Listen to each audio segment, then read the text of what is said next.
अस्सलाम वालेकुम। अच्छा, आप लोगों ने बहुत सारे स्टूडेंट्स ने मुझसे रिक्वेस्ट की थी कि मैं ये CS 101 की जो असाइनमेंट मैंने ये बनाई है इसको ज़रा एक्सप्लेन कर दूँ कि किस तरह से ये इसको सॉल्व किया मैंने। तो वही एक्सप्लेन करने जा रहा हूँ मैं। तो पहला क्वेश्चन हमारा था कि encode the negative decimal fraction -9/2 to binary using the 8 bit floating point notation. इसमें हमने ये जो -9/2 हमें जो फ्रैक्शन दिया हुआ है इसको हमने 8 bit floating point notation use करते हुए इसको जो है ना एनकोड करना था। मतलब बाइनरी इस सिस्टम में लेके आना था इसको। ये हमारा डेसिमल में दिया हुआ है। तो सबसे पहले तो हम चूँकि हमें ये बताया गया कि ये नेगेटिव है, तो सबसे पहले तो हमने जो साइन बिट है उसको डिटर्मिन किया कि जब वो नेगेटिव हमारा नंबर हो तो साइन बिट जो है ना वो 1 होगी।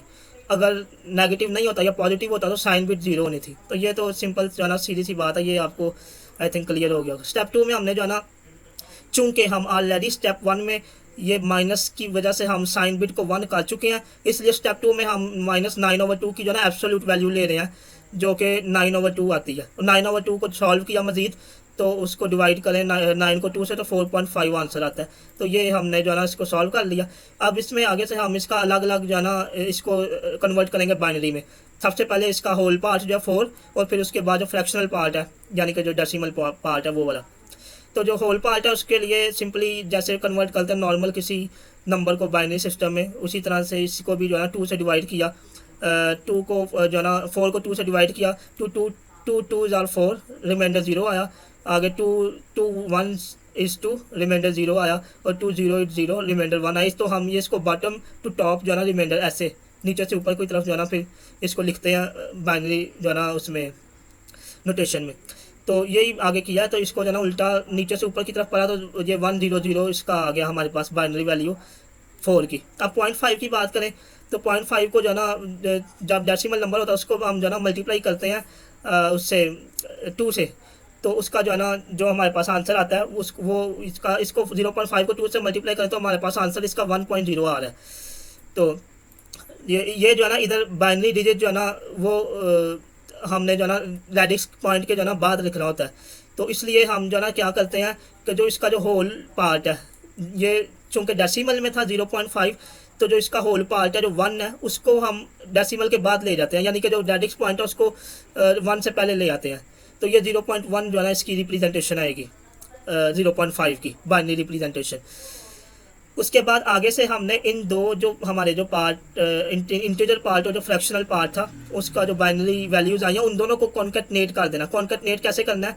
कॉन्केटनेट ऐसे करना कि जो डेसिमल वैल्यू है वो तो हमारे पास आ गई इसमें बाइनरी में, तो इससे डेसिमल से पहले जो है ना ये हमेशा 0 ही रहता है फ्रैक्शनल पार्ट का। कोई भी आप फ्रैक्शन पकड़ लें, उसका फ्रैक्शनल पार्ट जब डेसिमल सॉरी जब बाइनरी में कन्वर्ट करेंगे तो उसका जो रेडिक्स पॉइंट से जो पहला पार्ट है ना वो हमेशा 0 आएगा। ये इसकी निशानी है, मतलब ये बात ये साबित करती है कि ये बाइनरी रिप्रेजेंटेशन एक फ्रैक्शनल पार्ट की है।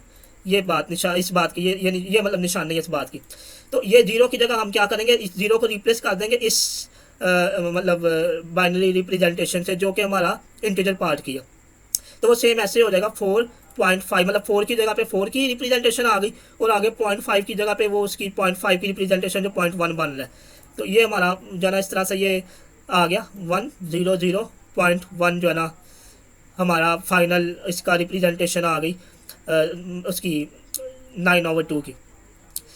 अब हमने क्या करना, नॉर्मलाइज करना मैंटीसा को। अब ये इस यहाँ पे जो है ना काफ़ी स्टूडेंट्स ने मुझसे ये क्वेश्चन किया है कि आपने इस पॉइंट को मूव क्यों नहीं किया लेफ्ट या राइट पे जबकि स्ट्रक्चर ने किया हुआ है। तो ये बेसिकली मैं आपको बार बता दूं कि हमें पॉइंट को मूव सिर्फ उस सूरत में करना होता है कि जब जो रेडिक्स पॉइंट है उससे उसकी जो लेफ्ट साइड है उस मतलब रेडिक्स पॉइंट से लेफ्ट साइड पे अगर कोई नॉन ज़ीरो डिजिट नहीं है तो हम रेडिक्स पॉइंट को मूव करते हैं लेफ्ट या राइट, मतलब जिधर भी प्रॉपर देखते हुए कि कहाँ पे मूव करेंगे तो जो है ना रेडिक्स पॉइंट से कम एक नॉन ज़ीरो डिजिट आ जाएगा। तो ये जो हमारे पास नंबर है इसमें अगर हम देखें तो ये रेडिक्स पॉइंट है, इसकी लेफ्ट साइड इधर को जाती है ये, तो इस पर हमारे पास ये ऑलरेडी नॉन डिजिट नंबर पड़ा हुआ है। तो ये इस बात की निशानदही करता है कि हमारा मैंटीसा जब वो ऑलरेडी नॉर्मलाइज फॉर्म है और हमें रेडिक्स पॉइंट को मूव करने की ज़रूरत नहीं है कहीं पर। तो आई थिंक आई होप ये आपको समझ आ गया पॉइंट कि मैंने इधर क्यों नहीं मूव किया। स्टेप 5 में जो है ना हमने जो है ना सिंपली मैंने यही एक्सप्लेन किया कि चूँकि रेडिक्स पॉइंट मूव नहीं करना कहीं पे, तो जो एक्सपोनेंट है वो फिर जीरो ही रहेगा, क्योंकि जब रेडिक्स पॉइंट मूव होता तो एक्सपोनेंट की वैल्यू होनी थी, तो इस वजह से एक्सपोनेंट जीरो है। तो उस इस वजह से फिर जो है ना जो फाइनल रिप्रेजेंटेशन हमारी बनी है साइन बिट जो है वो 1, मतलब जो माइनस उसका था साइन -9/2 का, ये वो 1 आ गया। उसके बाद जो एक्सपोनेंट जो हमारा जीरो है, क्योंकि रेडिक्स पॉइंट कहीं पे मूव ही नहीं हुआ तो एक्सपोनेंट जीरो हो गया, एक्सपोनेंट जीरो आ गया। और जो मैंटिस है वो जो हमारा नॉर्मलाइज फॉर्म में है वो 1001 वो आ गया। तो ये फाइनल फॉर्म हमारी 1000 1001 जो है ना ये बनती है इसकी। अब आगे सेकंड क्वेश्चन पे चलते हैं।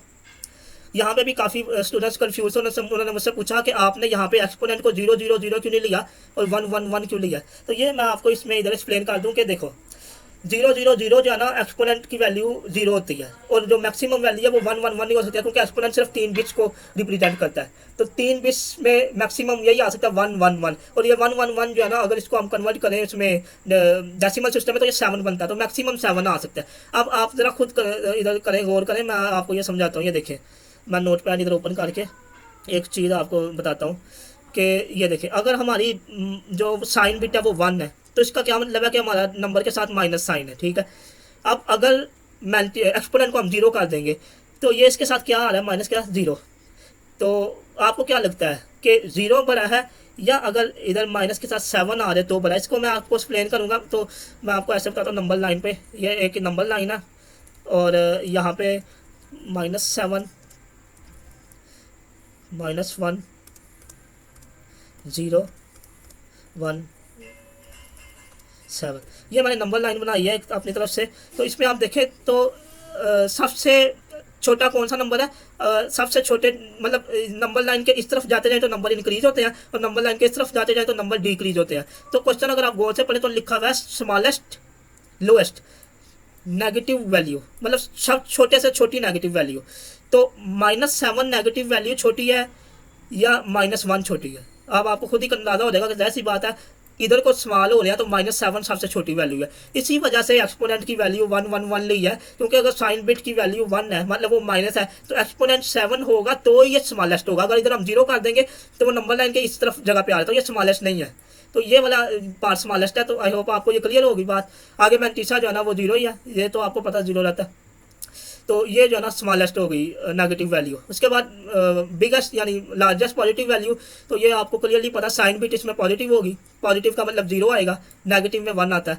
और एक्सपोनेंट जो है ना मैक्सिमम ही होगा जो है, जैसे पहले हमने मैक्सिमम रखा 7, क्योंकि नेगेटिव में जो मैक्सिमम 7 है वो स्मॉलेस्ट है, और पॉजिटिव में जो मैक्सिमम 7 है वो जैसी बात है लार्जेस्ट है। तो ये 7 आ गया और मैंटिसा का भी 1 आ गया। तो इस तरह से ये जो है ना हमारा लार्जेस्ट नंबर हो गया। आई होप आपके सब क्वेश्चन क्लियर हो गए हैं। So thank you for watching. इंशाल्लाह जो है ना नेक्स्ट असाइनमेंट भी इसी तरह मैं एक्सप्लेन कर दूंगा CS111। ओके, फिर अल्लाह हाफिज़।